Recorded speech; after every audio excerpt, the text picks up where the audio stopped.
चलिए मुठभेड़ से जुड़ी हुई बड़ी खबर आप तक को बताएंगे। पुलिस और बदमाशों के बीच मुठभेड़ हुई है। मुठभेड़ में एक बदमाश को गोली लगी है। बदमाश के दो साथी चकमा देकर फरार हो चुके हैं। घायल बदमाश अस्पताल में हालांकि अभी भर्ती बताया जा रहा है और ये मामला जो है वो थाना भवन के कस्बा जलालाबाद का बताया जा रहा है। वहां पर ये घटना हुई है जहां पर पुलिस और आरोपियों के बीच में, अपराधियों के बीच में मुठभेड़ हुई। आपको बताते चले दो जो हैं वो पुलिस को चकमा देकर फरार हो चुके हैं। बदमाश के दो साथी फरार हो चुके हैं पुलिस को चकमा देकर और एक बदमाश जो है वो घायल हो गया। घायल का अस्पताल में इलाज चल रहा है।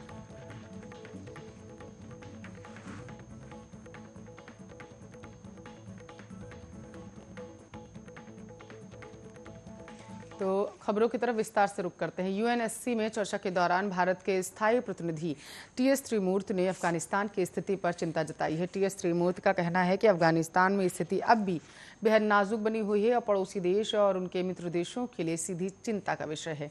संयुक्त राष्ट्र में भारत के स्थायी प्रतिनिधि टीएस त्रिमूर्ति ने कहा, जैसा कि पिछले महीने काबुल एयरपोर्ट पर हुए निंदनीय आतंकवादी हमले से देखा गया, आतंकवाद अफगानिस्तान के लिए एक गंभीर खतरा है। इसलिए महत्वपूर्ण है कि इस संबंध में ली गई प्रतिबद्धताओं का सम्मान किया जाए और उनका पालन किया जाए। यूएनएचसीआर आपको बताते हुए 2593 ने तालिबान के इस बयान पर भी ध्यान दिया कि अफगान बिना किसी बाधा के विदेश यात्रा कर सकेंगे। हमें उम्मीद है कि इन प्रतिबद्धताओं का पालन किया जाएगा, जिसमें अफगानों और सभी विदेशी नागरिकों के अफगानिस्तान से सुरक्षित और व्यवस्थित प्रस्थान शामिल है। टीएस त्रिमूर्ति ने दो टूक कहा है कि अफगानिस्तान की जमीन का इस्तेमाल आतंकवाद के लिए नहीं होना चाहिए। उन्होंने कहा, हमने पिछले महीने के दौरान अफगानिस्तान की स्थिति में नाटकीय बदलाव देखा। सुरक्षा परिषद ने अगस्त में 3 बार बैठक की और मौजूदा स्थिति पर चर्चा की। अफगान क्षेत्र का इस्तेमाल किसी देश को धमकाने, हमला करने, आतंकवादियों को पनाह देने और या फिर आतंकवादी गतिविधियों की योजना बनाने और अपनी आय बढ़ाने के लिए नहीं किया जाना चाहिए। वहीं संयुक्त राष्ट्र महासचिव एंटोनियो गुटेरेस ने तालिबान के साथ बातचीत की वकालत की। न्यूज एजेंसी एएफपी ने यूएन महासचिव के बयान का जिक्र किया, जिसमें उन्होंने कहा है कि हमें तालिबान के साथ बातचीत करनी चाहिए। लाखों मौतों को इसके साथ रोकना भी चाहिए।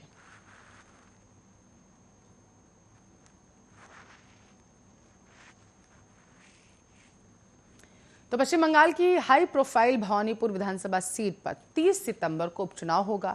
टीएमसी प्रमुख और सीएम ममता बनर्जी आज भवानीपुर सीट से लगभग दोपहर 12:30 बजे के आसपास अपना नामांकन दाखिल करेंगी। ममता भवानीपुर से आपको बताते चले 2 बार पहले भी चुनाव जीत चुकी हैं। मुख्यमंत्री को अपनी कुर्सी बचाए रखने के लिए यह उपचुनाव जीतना ही होगा। 2 मई को पश्चिम बंगाल विधानसभा चुनाव के नतीजे से ममता बनर्जी को नंदीग्राम सीट से हार का मुंह देखना पड़ा। इसके बावजूद ममता बनर्जी ने मुख्यमंत्री पद की शपथ ली।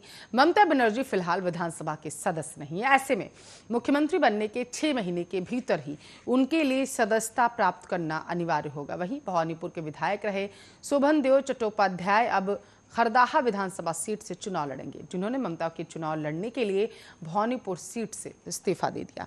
भवानीपुर से ममता बनर्जी 2 बार पहले भी जीत चुके हैं। भवानीपुर के अलावा 30 सितंबर को शमशेरगंज और जंगीपुर विधानसभा सीट पर भी वोटिंग होगी। मतगणना 3 अक्टूबर को होगी। उपचुनाव के लिए चुनाव आयोग ने नामांकन से पहले और बाद के जुलूस पर प्रतिबंध लगा दिए।